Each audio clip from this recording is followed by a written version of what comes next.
Hello and welcome people back to Let's Play Koudelka. In today's episode we're gonna fight an episode that, a boss that's actually called Chimera. Like, you know, one of the things you thought that other thing was. However, if we were to call everything that is a couple things linked together a Chimera in this game, that would basically be every single enemy. I thought you were referring to Code Chimera. I am betrayed. Good. Why?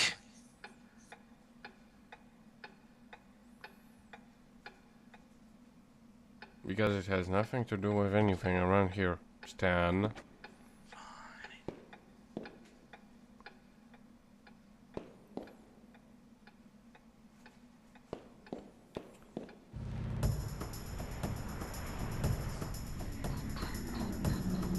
Is this the boss? No, it's too adorable to be a boss. Oh. You can't run from the tiny little thing. I can. I'll just fade out.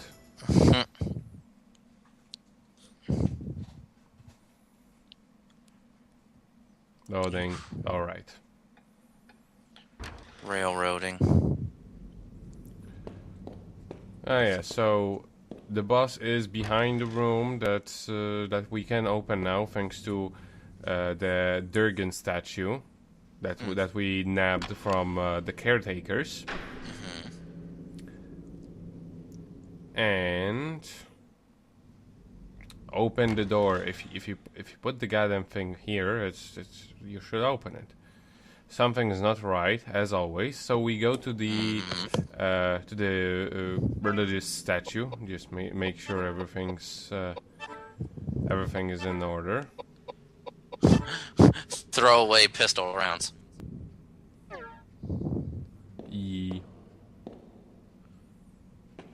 And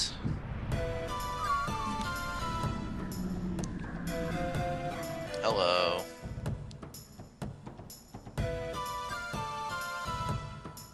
The way this creature walks is hilarious. Why does it have 4 boobs? Because it has 3 faces. Now, if only it were walking on the ceiling. Well, it's too tall to walk on the ceiling. If only it had a gun. I don't think those arms can hold a gun. If only it was shirtless. It is. I don't believe you. Just listen, the only reason why we can't see the nipples is because the polygon count is too low. You can't expect that much, Stan. Why not? It's a PS1 game, for fuck's sake. PS1. I mean, even Tomb Raider could not do the nipples. Well, that's because they would have done it if they could. Clearly. That's just because Lara Croft didn't actually have boobs. She had combs. There's a difference. Alright, I guess that's a fair argument.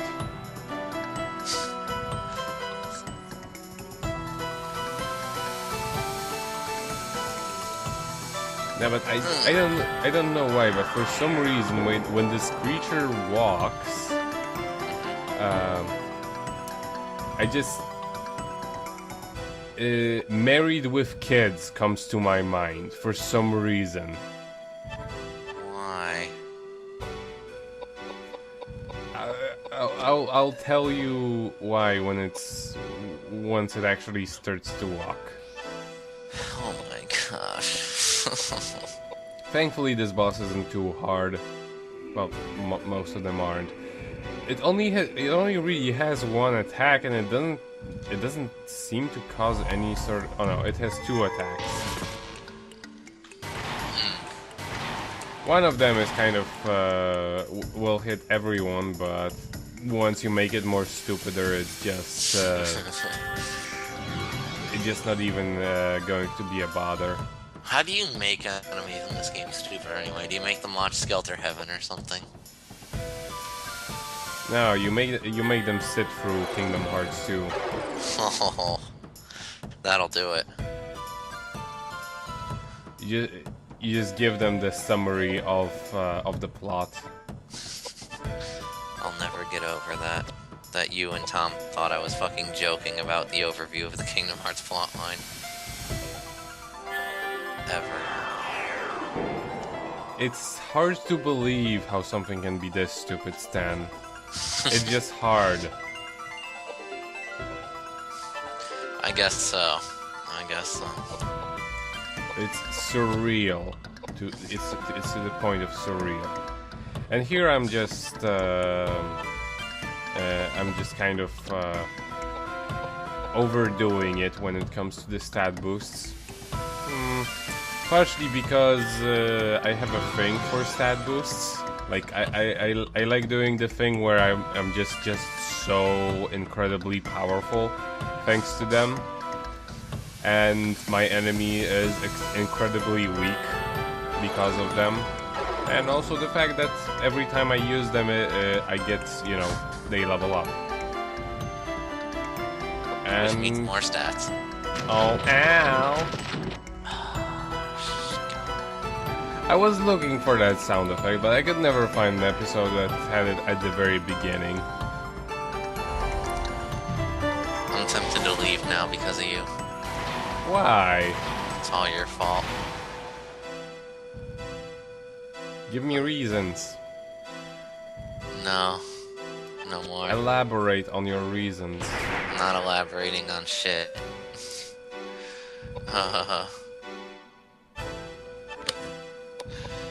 But that walk cycle just kind of reminds me of Peggy Bundy. I guess.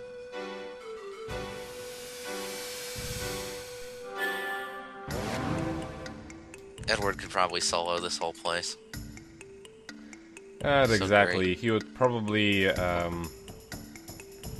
like that one spell would probably knock him down pretty hard if he didn't have if James didn't make him more didn't make the Chimera more stupider.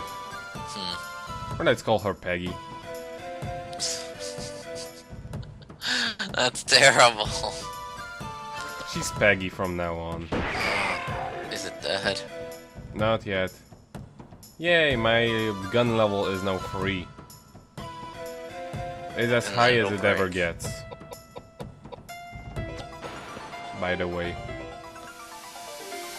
It will seemingly get points later on, but it doesn't seem like it goes any further than level 3. I think it just kind of, yeah, you used your gun, bravo. Hey, now you shoot 3 shots. Yes, that's the level 3. Dude. There is only really one weapon that does not really get any sort of boost from leveling it up, and that's crossbow, which actually goes into the same category as shotguns and rifles. Like, for example, it's very... Oh, ow! Oh my god, stop. It fits there. No, it doesn't. Yes, it does. Cease. I don't think she's going to walk anymore, because Peggy's going to die pretty soon. And shoot meteors. That do no damage. Well, yeah, because she's just way too stupid to do that. She's too dumb to use magic. Yes. Goodness. What's also kind of funny when you mentioned that, with how the stats work, they just kind of imply that James is pretty stupid. Because he has a lot of pie but doesn't have almost any intelligence. Well, it's fitting.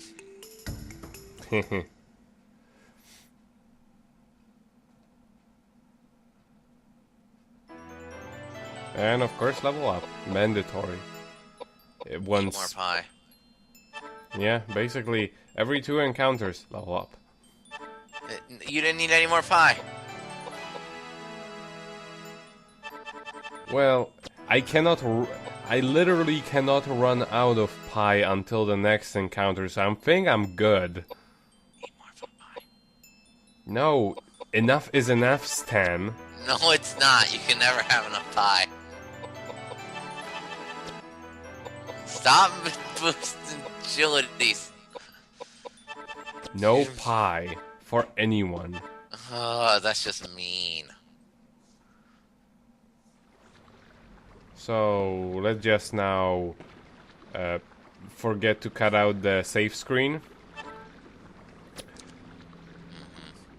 Well, I may have forgotten it, but and I also forgot it to do for the next one in this episode. But this is basically I'm showing off the reason why I'm cutting those out. They involve loading, and loading isn't exactly something this game does well. And here I'm creating another save, mostly because if I messed up something, and also another thing that I think I mentioned, but I'll just mention it again.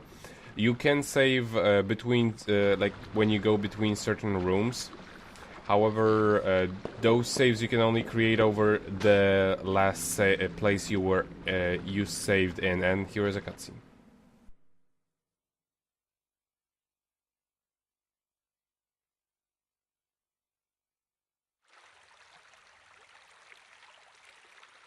This one's Mylius.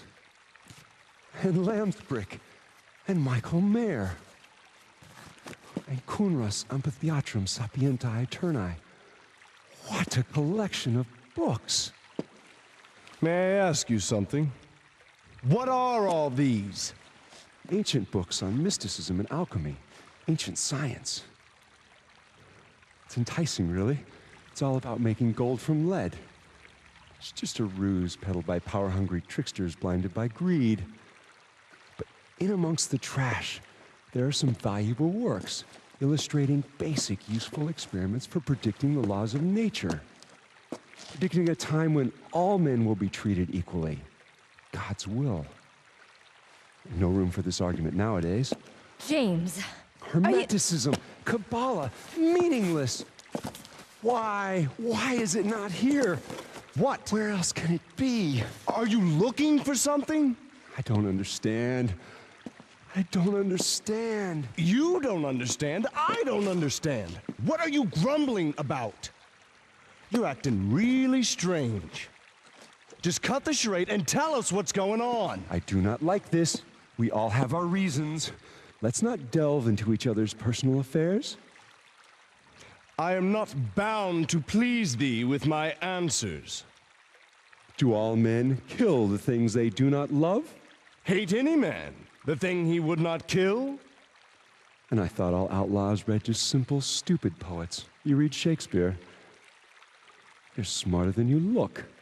That makes two of us. Ha ha ha! I love that response. Yeah. What book was he referring to? Probably the Bible. I don't know. What was he looking for? That's actually pretty important. And also, Kabbalah.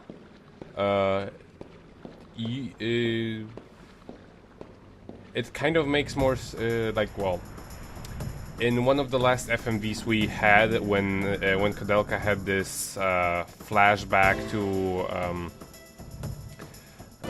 like 9080, well, 1896 and stuff like that, with all of those documents and stuff.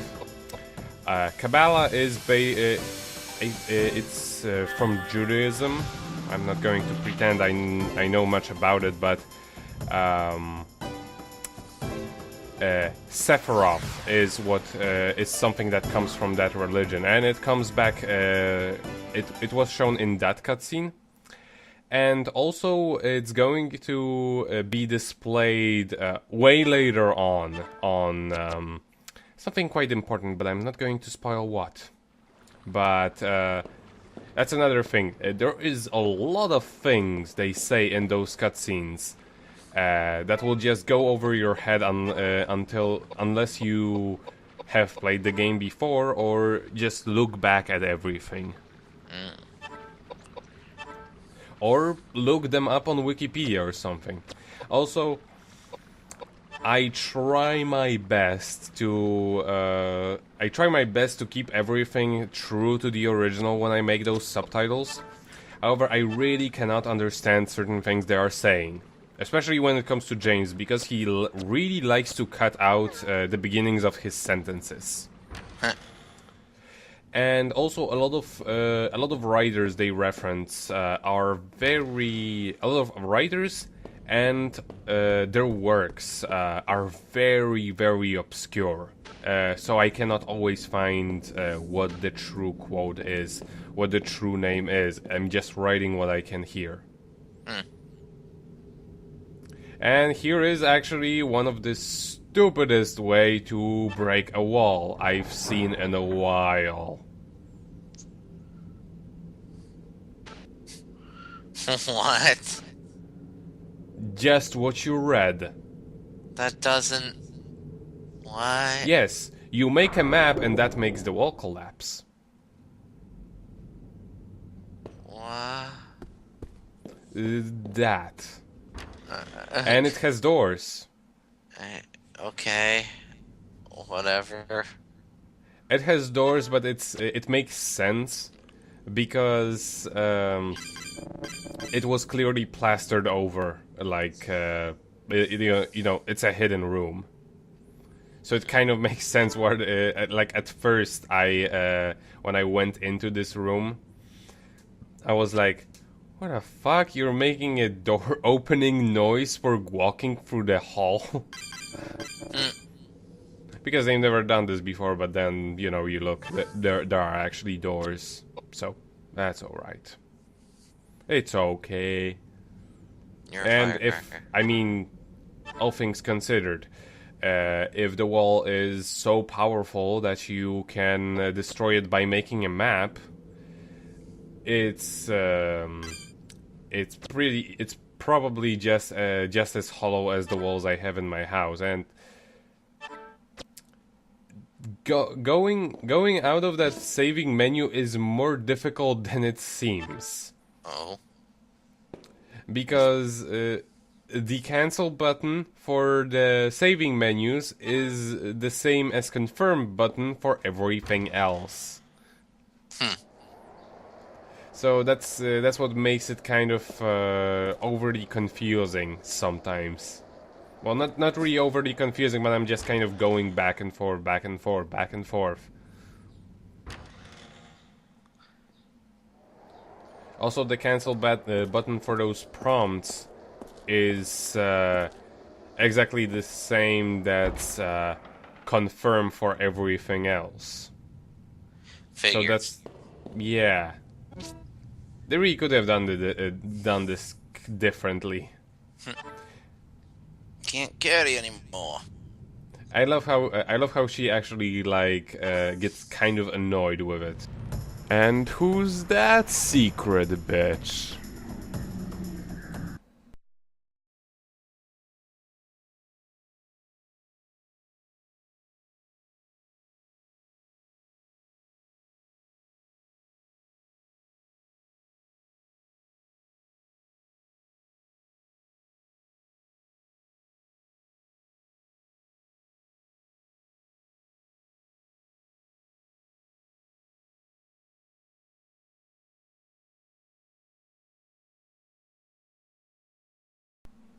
Hello and welcome people to more of Koudelka, and we cannot open these doors because they're right in front of us. That's not how Resident Evil games work. No. Nah. So instead we go here. Because the doors on the left are always open because they're usually a toilet there. Usually. Usually. Looks like someone broke in. Well, there is a stained glass. Yeah, see, there are pieces missing, so someone broke in. Well, this place has been quite a target for the thieves. For some fucking reason. Well, Considering they all die. Oh yes. In any case, we don't yet have enough pieces to make it work. But this puzzle is both opens the doors there, and it also gives us the code for that save that we just couldn't fondle with because it was pointless to fondle with it. And it's quite important to actually get whatever's in that thing, because later on it changes a cutscene, and also it gives us a really good item for a magic caster. So it's important to backtrack at the very least for that. Once you actually finish that code. It's a PS1 horror game. You're going to be backtracking regardless. Well, no, actually, this game is quite nice about backtracking. It's they usually make it very easy. And keep quiet for a second now. Once I enter there.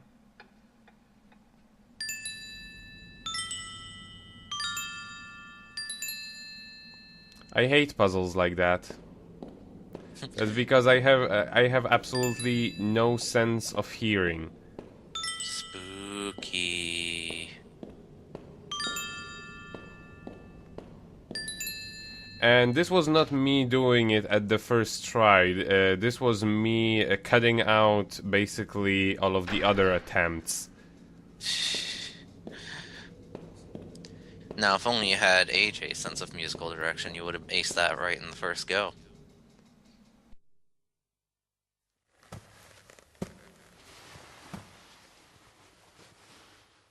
What? What is that?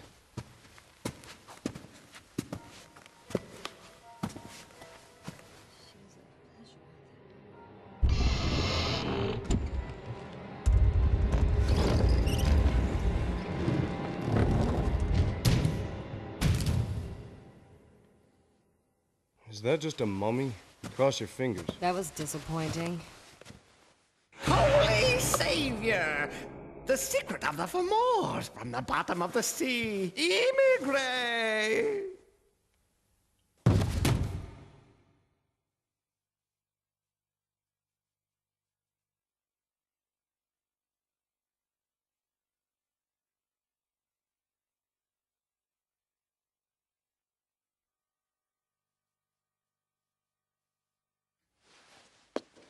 Did you say EMIGREEEE document?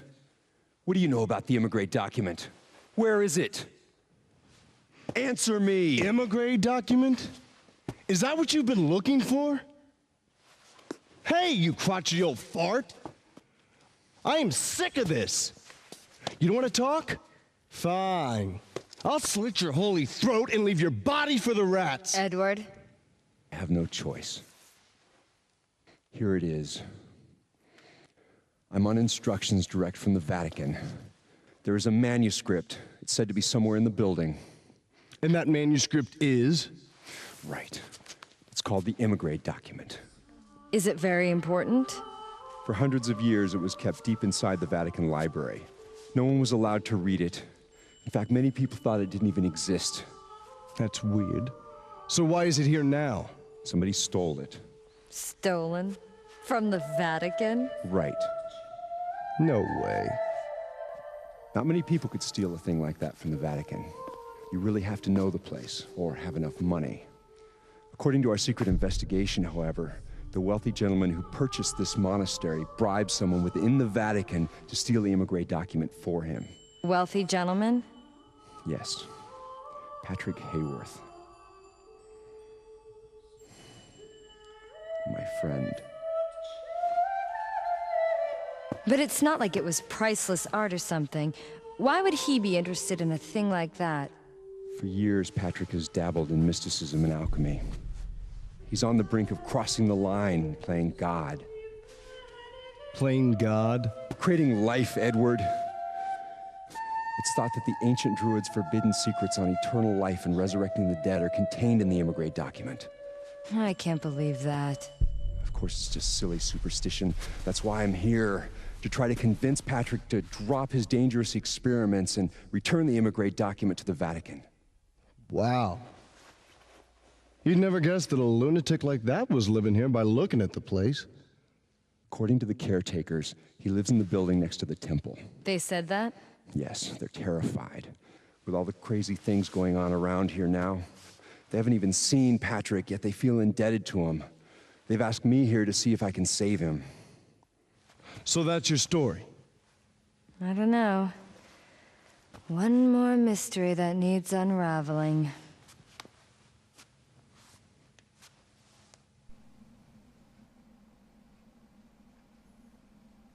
I really like that cutscene. James is still an asshole. Yeah, but it also explains why. It also kind of explains why it never occurred to him that the caretakers may have been evil or dangerous to anyone. Because they were never aggressive toward him. And it's really weird that I cannot check this coffin. You have really nothing to say about a mummy who just came back. Okay, we've seen a lot of undead, but none of them talked. Undead talking mummy, whatever, fuck it. It's just... Holy Savior, the secret of the Formors, from the bottom of the sea, EMIGREEEE. Doesn't that ring a bell? Wouldn't you be weirded out? After seeing giant fucking brain monsters, probably not. I guess maybe. I believe at this point you would just kind of get used to all the fucking undead horrors in this fucking huge ass mansion. Well, that was disappointing. I would have loved if she actually said that after the cutscene.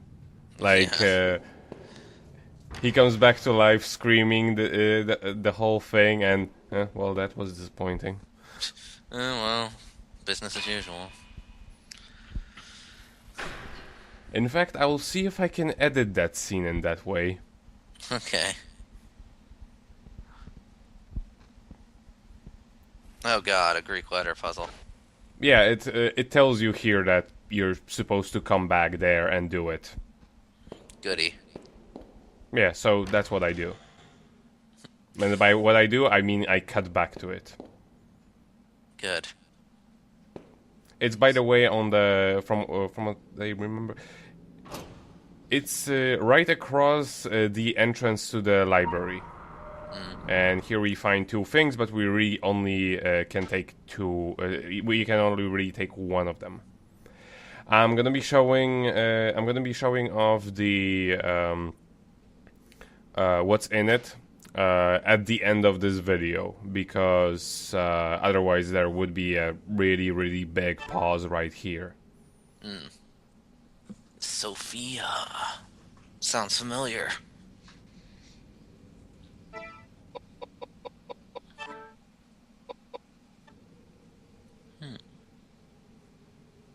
It's a map. Yeah, that's lousy editing. Yeah, that's what we got from crushing the wall. Remember? Oh, right. The map is actually well, I wouldn't say it's plenty useful, because well, I never really found much use because the game is pretty linear as it is. But if you're really stuck, it gives you the idea where you were and where you already went and where you haven't gone to. So it's at least useful for that. But yeah, the game is more or less linear as it is. I don't know, I just thought it'd be funny, like, Sophia's letter, Dear So-and-so, and there's just a giant fucking map on it. Love Sophia. Sophia's letter. Oh, it's actually a map. Exactly. I wonder if it crushes the walls. And here is an enemy, yeah, baby torso with 6 legs on a brain. This enemy actually comes back in all Shadow Hearts games, and it progressively gets more and more disturbing. Fun. And actually, this is the only game where it's a random encounter. And all of the other ones, it's actually a boss. Also strange. Yeah, but those are, again, as I said, much bigger and much more creepy.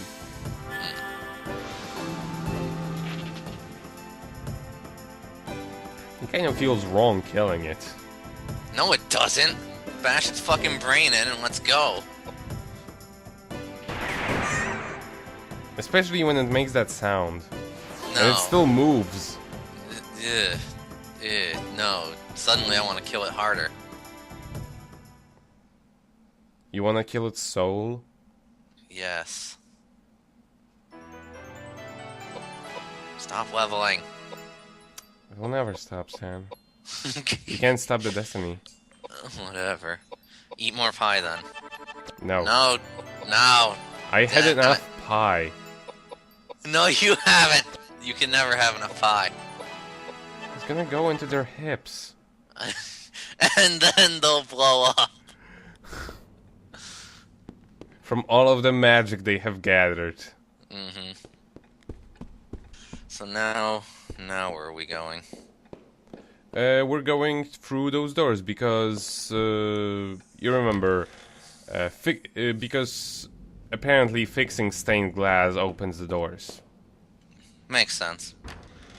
Just as much as making a map and ruining the wall.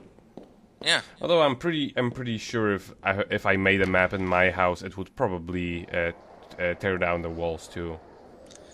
Yeah. And now we're in the church. I thought we were already in the church. No. This is like the main building. Oh. So Well. now let's go to the obvious place. The obvious Gee. glowy spot. Nothing bad's gonna happen here. Oh, all of the bad things are gonna happen, Stan. Absolutely nothing wrong could happen within these church walls under this ominous glowing light.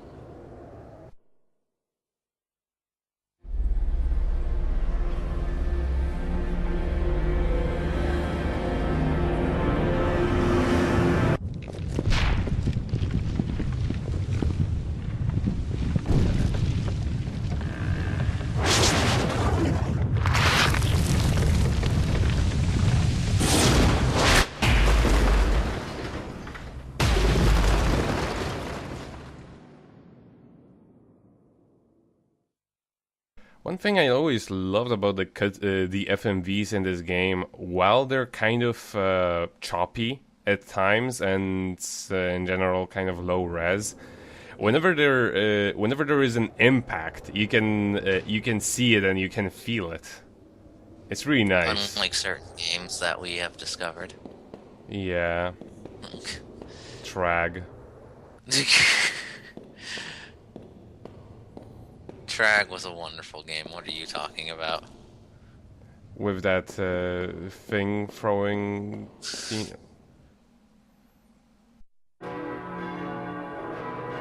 What's that bell? Just the passing of another day. Oh no, today's All Saints' Day.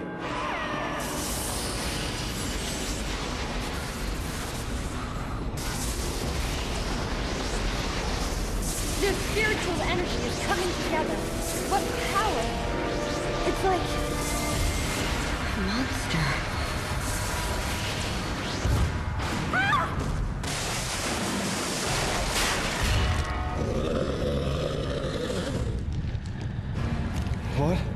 What's happening?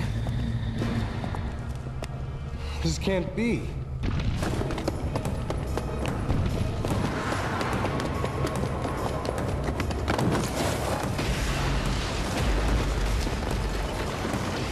No! Koudelka!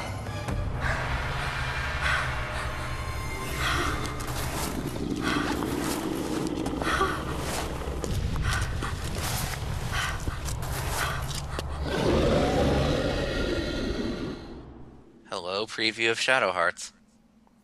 See what I mean about feeling the impact? Like when he flapped his wings and there was this sound of a metal thing hitting against something. That was awesome. That was just awesome. But here, there isn't much to this fight. He literally doesn't do much of anything. All I did in the meantime was level up all of my spells.